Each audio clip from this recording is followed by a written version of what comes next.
Le PIB, indicateur central du débat économique, souffre d'un certain nombre de limites.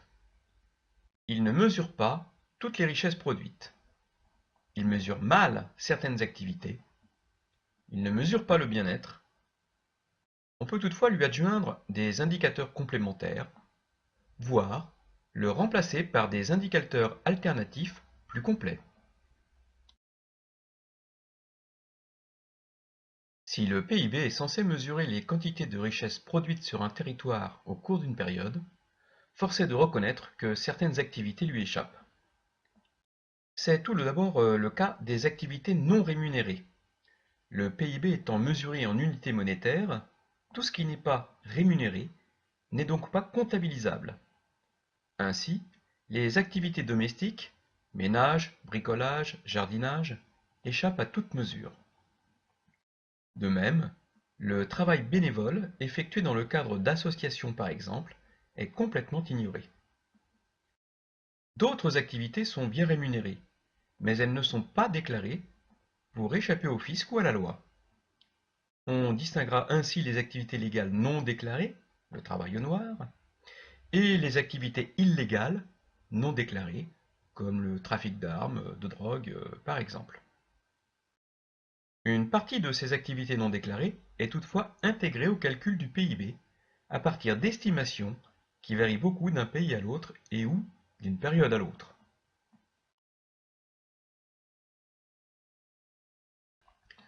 La production non marchande est mesurée au coût des facteurs de production, le coût du travail notamment. Mais lorsque l'on réduit le nombre de fonctionnaires par exemple, sans que le service rendu soit réduit, les gains de productivité réalisés sont mesurés comme une réduction de la production non marchande. Par exemple, augmenter les effectifs d'élèves par classe permet de réduire le nombre de classes et donc le nombre d'enseignants sans que le nombre d'enfants scolarisés soit réduit.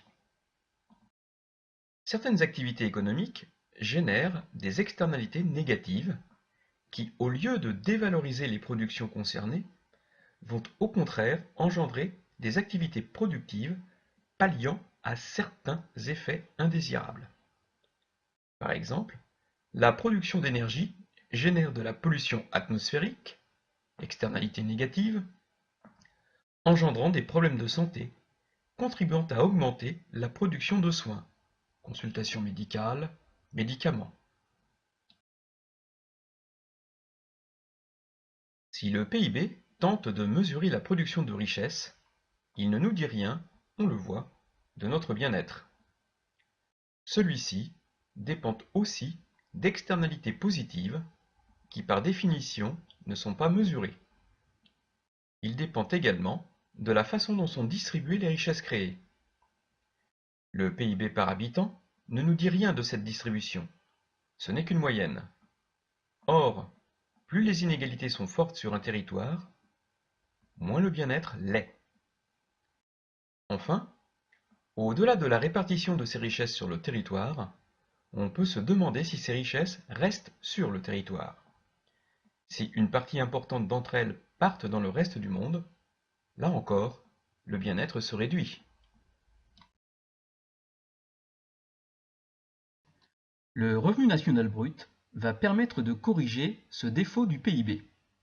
Il se définit comme la différence entre le PIB et le solde des échanges de revenus primaires avec le reste du monde. Pour certains pays, la différence entre le PIB et le RNB peut être importante. Les inégalités dans la répartition des richesses peuvent également être prises en compte. Des indicateurs, que nous verrons plus tard, comme le rapport interdécile, la courbe de Lorenz ou le coefficient de Gini, pourront alors être mobilisés. À partir de 1990, le Programme des Nations Unies pour le développement, PNUD, va proposer de rendre compte par un indicateur unique du caractère multidimensionnel que devrait avoir une mesure efficace du bien-être. Dans cette optique, on va construire un indice de développement humain, IDH, dont les principes sont les suivants. L'IDH est un indice compris entre 0 et 1. Il est composé de 3 indices différents. Un indice de santé, fondé sur l'espérance de vie à la naissance. Un indice d'éducation, fondé sur la durée moyenne de scolarisation et la durée attendue de scolarisation. Un indice de niveau de vie, fondé sur le RNB par habitant. On résume ainsi, avec une seule valeur, le niveau de développement humain d'un pays. Plus l'IDH est proche de 1, plus le pays est développé, plus la population est censée y vivre mieux. Ainsi, un pays dont le RNB par habitant est élevé, mais qui n'a pas développé un système d'éducation pour l'ensemble de la population, ni un système de soins accessible à tous, verra son IDH très nettement minoré. L'introduction des dimensions sociales en complément de la simple dimension économique du développement permet donc de corriger certains défauts du PIB comme indicateur de bien-être. Toutefois, le PNUD complète son IDH pour mieux prendre en compte les inégalités dans l'accès à toutes ces dimensions en proposant un IDH ajusté aux inégalités, IDHI, un indice d'inégalité de genre ou des indices de la pauvreté multidimensionnelle.